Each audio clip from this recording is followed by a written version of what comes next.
सत्यापुर गांव के नाम में ही सत्य छिपा था, लेकिन समय के साथ गांव के इस नाम और वहां के हालात में अंतर बढ़ने लगा। गांव की पहचान उसकी संस्कृति और परंपराओं से थी, पर आधुनिकता की लहर अब वहां दस्तक दे चुकी थी। गांव की पुरानी सोच और नई पीढ़ी के आधुनिक विचारों में संघर्ष धीरे धीरे गहराने लगा। यह कहानी केवल एक गांव की नहीं थी, बल्कि हर उस जगह की थी जहां परंपरा और बदलाव के बीच संघर्ष चलता है। सत्यापुर के छोटे से बाजार में अब कई दुकानें ऐसी खुल चुकी थीं, जहां मोबाइल और इंटरनेट रिचार्ज की सुविधा मिलती थी। कुछ लोगों ने खुशी खुशी इनका स्वागत किया, लेकिन बुजुर्गों का मानना था कि यह बर्बादी का रास्ता है। गांव के एक युवा रवि ने हाल ही में एक स्मार्टफोन खरीदा था। रवि को तकनीक और सोशल मीडिया की दुनिया ने बहुत जल्दी अपनी ओर खींच लिया। वह घंटों मोबाइल पर वीडियो देखता और चैट करता।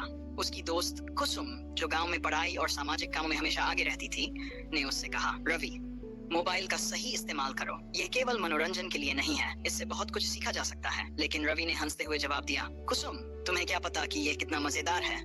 ये पुराने जमाने की किताबों से बहुत बेहतर है। रवि की लापरवाही ने उसे गलत राह पर डाल दिया। उसने अपने दोस्तों के साथ मिलकर सोशल मीडिया पर कुछ आपत्तिजनक वीडियो देखना शुरू कर दिया। ये सब पहले तो छिपा हुआ था, लेकिन धीरे धीरे गांव में इन हरकतों की चर्चा होने लगी। एक दिन गांव के चौपाल पर खबर आई कि किसी ने गांव के एक मंदिर के पास का वीडियो बनाकर उसमें फालतू बातें जोड़कर सोशल मीडिया पर डाल दिया। इस वीडियो को देखकर गांव वालों में गुस्सा फूट पड़ा। गांव के प्रधान माधव सिन्हा ने एक आपातकालीन बैठक बुलाई। उन्होंने कहा, यह सब नई पीढ़ी की गलत संगति का नतीजा है। हम इस तरह की चीजों को सहन नहीं करेंगे। ये हमारी संस्कृति और परंपराओं का अपमान है। गांव के बुजुर्गों ने बच्चों पर सख्त पाबंदियां लगाने की बात कही। कुसुम की जागरूकता।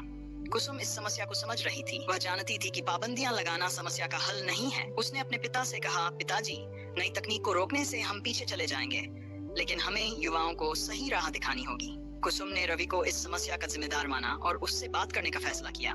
रवि, तुम्हारी वजह से पूरे गांव की बदनामी हो रही है।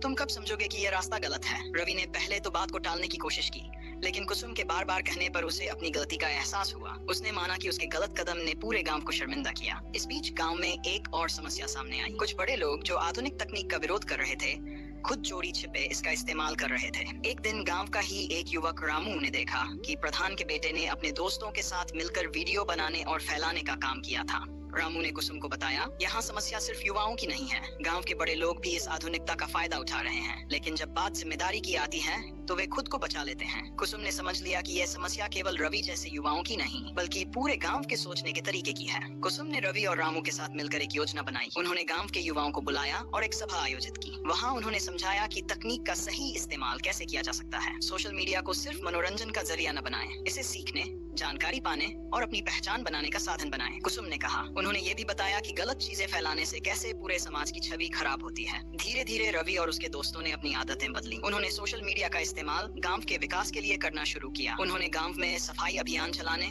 पढ़ाई के लिए ऑनलाइन क्लासेज आयोजित करने और किसानों के लिए जानकारी साझा करने का काम शुरू किया। गांव के बुजुर्ग जो पहले नई तकनीक को बुरा मानते थे, अब इसे अपनाने लगे। प्रधान माधव सिन्हा ने भी अपनी गलती मानी और कहा, हमने नई चीजों को गलत नजरिए से देखा, अब हम सबको मिलकर बदलाव लाना होगा। सत्यापुर अब बदल चुका था। वहाँ के लोग अपनी परंपराओं को भी मानते थे और आधुनिकता को भी समझदारी से अपनाते थे। कुसुम की मेहनत ने गांव को एक नई दिशा दी। तकनीक का सही इस्तेमाल समाज को बदल सकता है। परंपरा और आधुनिकता के बीच संतुलन बनाए रखना जरूरी है। बदलाव तब आता है जब लोग जिम्मेदारी से अपने कदम उठाते हैं।